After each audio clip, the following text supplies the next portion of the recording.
علیہ وسلم صلاۃ و سلام علیک یا رسول اللہ صلی اللہ تعالی علیہ وآلہ وسلم۔ میں نے آیت کریمہ پڑھی ہے، اللہ تبارک و تعالیٰ نے ارشاد فرمایا، جو میں نے آیت کریمہ پڑھی، میرے آقا سرور دو عالم صلی اللہ تعالی علیہ وآلہ وسلم کی بارگاہ میں صحابہ کا گروہ حاضر ہوا۔ میرے آقا سرور دو عالم صلی اللہ علیہ وسلم کے صحابہ نے سوچا کہ حضور نے ہمیں بڑا کچھ عطا فرمایا ہے۔ فرمایا ہے یا نہیں فرمایا؟ بہت کچھ عطا فرمایا۔ کیا کیا عطا فرمایا؟ اب یہ آپ کے سمجھنے کے اوپر ہے کہ آپ سمجھیں، غور کریں کہ حضور نے ہمیں کیا کیا عطا فرمایا ہے۔ صحابہ نے سوچا کہ حضور نے بڑی محنت فرمائی اور بڑا کرم فرمایا، دن رات محنت کرتے ہیں، تبلیغ دین کرتے ہیں، حضور نے ہمیں ایمان دیا، حضور نے ہمیں اللہ تبارک و تعالی کی بارگاہ کا مقرب بندہ بنا دیا، حضور نے ہمیں بڑے احسانات کیے ہیں اور بہت محنتیں ہیں حضور کی۔ تو جو لوگ اسلام قبول کرنے آتے تھے ان کا قیام بھی مسجد نبوی شریف میں ہوتا تھا۔ کہاں ہوتا تھا؟ مسجد نبوی شریف میں۔ تو ان کی ضیافت کا معاملہ بھی میرے آقا سرور دو عالم صلی اللہ علیہ وسلم کے حوالے ہوتا تھا۔ تو صحابہ نے سوچا کہ حضور کی بارگاہ میں کچھ نظر پیش کی جائے، کچھ تحفہ پیش کیا جائے۔ توجہ ہے، سن رہے ہیں؟ صحابہ نے سوچا کہ کچھ تحفتاً حضور کی بارگاہ میں پیش کیا جائے۔ تو پریشان ہوئے کہ تحفہ پیش کون کرے، یعنی حضور کی بارگاہ میں کوئی چیز پیش کرنی ہو، کچھ نذرانہ پیش کرنا ہو، تو ظاہر سی بات ہے کہ ان کے دل میں خیال آیا کہ کہیں بے ادبی نہ ہو جائے، کوئی مسئلہ نہ پیدا ہو جائے۔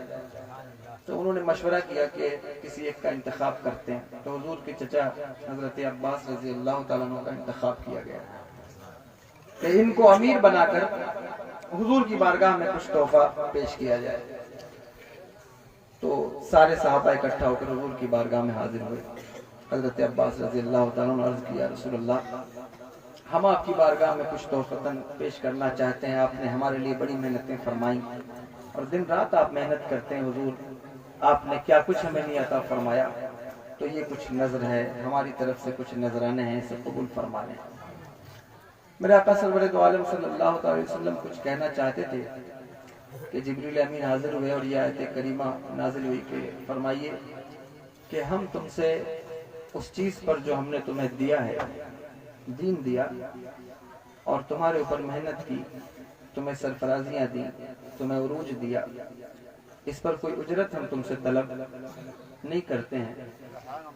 ہاں، اگر واقعی تم ہمارے سچے عاشق ہو اور سچی محبت کرتے ہو تو میرے جو گھر والے ہیں ان سے محبت، یہ ایک سبحان اللہ، سبحان اللہ، کہ اگر آپ سچی محبت رکھتے ہیں حضور سے تو فرمایا کہ قل لا اسألکم علیہ اجرا الا المودۃ فی القربى۔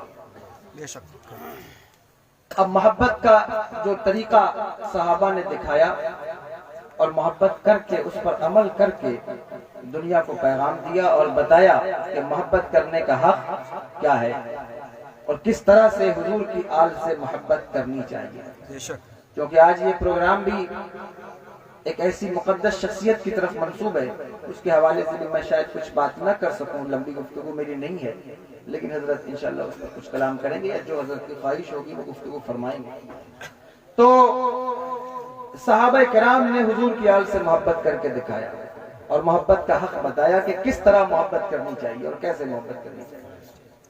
میرے آقا سرور دو عالم صلی اللہ تعالی علیہ وآلہ وسلم کے مقدس صحابہ حضور کی آل سے اس قدر محبت فرماتے تھے اور اس قدر محبت کرتے تھے کہ بلکہ بڑے بڑے محدثین جن سے کثرت سے مرویات ہیں، ان کا عالم یہ تھا کہ جب حضور کے گھر کے کسی شہزادے کو دیکھتے تو اپنی گردنیں جھکا دیتے۔ ایک موقع پر حضرت امام حسین رضی اللہ تعالیٰ عنہ یا حضرت امام حسن رضی اللہ تعالیٰ عنہ تشریف لے گئے ایک جنازے کے لیے، نماز جنازہ پڑھانے مدینے میں۔ تو تشریف لے گئے تو جو آپ کی نالین مبارک تھی اسے کنارے اتار دیا اور اتار کر